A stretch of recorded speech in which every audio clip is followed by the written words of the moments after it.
on est à un moment de l'histoire sur la donnée où la curiosité finalement va dominer et que ceux qui feront preuve de plus de curiosité et d'audace dans l'essai de nouvelles solutions, dans la recherche de nouvelles solutions, sont ceux qui seront probablement gagnants pour utiliser au mieux la donnée et se différencier de leur concurrence. Et évidemment, c'est ce qu'on cherche à faire.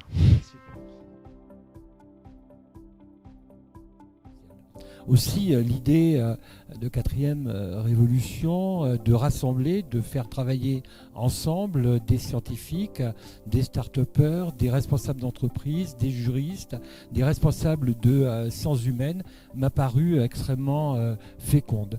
L'objectif de quatrième révolution, c'est donc d'échanger, de permettre et de favoriser les échanges entre ces profils venus d'univers différents. Comment trouver le fin équilibre entre l'exploitation des données qui est imposée par cette quatrième révolution industrielle, car les intelligences artificielles ont besoin de données, et d'autre part, la protection de l'individu et des données personnelles. Eh bien, et c'est pour ça qu'il faut s'accompagner de professionnels du droit, mais également de professionnels techniques pour mieux comprendre comment utiliser la donnée et comment cette utilisation peut être vertueuse. Pourtant, regardez cet artiste à droite qui, lors d'une exposition, a fait une chose très simple. Il a pris tous les terms and conditions des GAFA et il les a imprimés pour expliquer la complexité qu'il y a à lire les terms and conditions des fournisseurs de données externes et des acteurs de GAFA. Donc qu'est-ce qui se passe aujourd'hui dans les entreprises ? Il y a une vraie soif. En fait, ce que vous utilisez par exemple dans WhatsApp, c'est du chiffrement point à point, end-to-end. Et ça, c'est des choses qui existent déjà. Maintenant, ce qui va être rigolo, c'est qu'il y a des nouvelles technologies qu'on appelle le chiffrement pendant le calcul. Et là, fondamentalement, je vais permettre à une personne extérieure de manipuler ma donnée sans la voir, sans savoir ce qu'il y a à l'intérieur.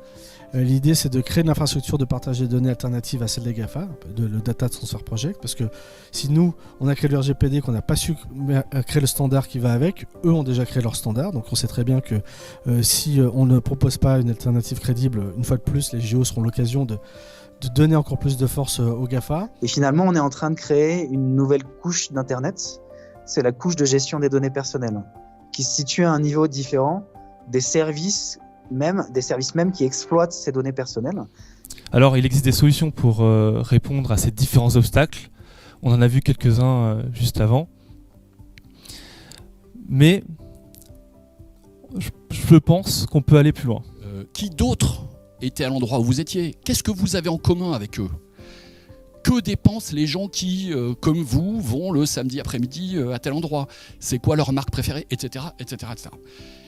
Et dans un grand nombre de cas, pour beaucoup de choses, ce qui compte, c'est de pouvoir utiliser les données pour répondre à ces questions et pas de savoir si c'était Nathalie, Eric ou Vincent qui étaient à tel endroit. On a pris soin de décomposer en fait l'ensemble des composantes, que ce soit dans le transport et dans le stockage et dans l'encryption des données elles-mêmes en fait. Donc effectivement on a toute une couverture de précautions d'un point de vue sécurité qui était l'essence même en fait de la construction de cette plateforme. La plateforme a été construite autour de ces éléments-là. Alors, sur 100 000 références vendues, la construction de l'offre et de savoir qu'il y a des produits qui aujourd'hui trouvent une clientèle, ça c'est de la data qui a une valeur importante parce que ça me permet de dire, il y a un besoin, je vais aller ajuster ma gamme, je vais aller la reconstruire et je vais aller la faire bouger. Et compte tenu de la taille et de la volumétrie que je représente, je suis capable de le faire. Donc ça, c'est des données qui existent. Ça paraît un peu fou de pouvoir se dire qu'on puisse avoir accès à ce genre d'informations, mais là, clairement, cette donnée, elle a une valeur. Il y a quelque chose qui est en train de changer profondément notre écosystème français. C'est l'arrivée de la télé segmentée. Donc on a un décret, jusque-là c'était interdit, il faut le savoir, par la loi française. Tout le monde devait voir la même pub au même moment. Me demandez pas exactement pourquoi, mais il a fallu un décret qui a été publié en août dernier pour pouvoir changer ça, ce qui fait qu'aujourd'hui, et là c'est tout frais, hein, puisqu'on vient de lancer les premières campagnes il y a quelques jours, qu'on est vraiment dans le cœur de l'actu. Si vous regardez la même émission de TF1, vous n'aurez peut-être potentiellement plus tout à fait tous les mêmes pubs. Enfin, le consommateur va d'une certaine manière se saisir, récupérer la propriété et la capacité de monétisation de ces données.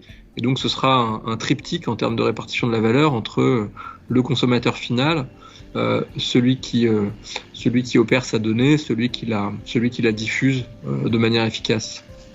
Je crois qu'aujourd'hui, on a eu ce qu'on a cherché, hein, c'est-à-dire des entreprises qui ont plein de projets. Certains, ils sont au début, d'autres au milieu, d'autres, ils ont, comme Casino, des projets secrets dont ils vont parler que la semaine prochaine sur certains sujets qu'on a évoqués. Et puis, on a des jeunes, des start-upers, des gens qui veulent lancer des boîtes, qui ont des intuitions, qui veulent révolutionner Internet parce qu'ils sont nés avec. Et je trouve que cette confrontation-là nous nourrit beaucoup. C'était vraiment le but de ce qu'on voulait faire. On a des juristes qui nous rappellent à l'ordre que tout ne peut pas se faire n'importe comment avec n'importe qui. Et je trouve que cet ensemble-là va prospérer. Donc bienvenue à vous, on vous attend. Vive l'aventure de la data et de 4e révolution. À très bientôt.